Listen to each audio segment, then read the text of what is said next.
Most founders start with the same objective: raise the capital.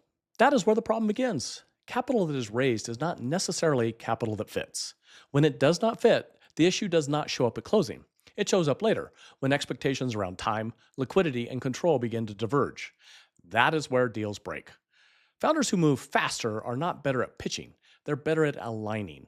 They focus on investors who already recognize the problem being solved and understand the conditions required for it to work. That shifts the conversation from persuasion to confirmation, from explaining to validating. That is where speed comes from.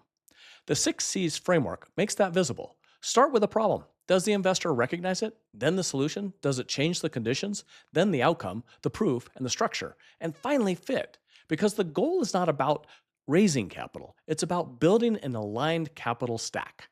That applies at every stage: early capital, bank capital, institutional capital, and even exit.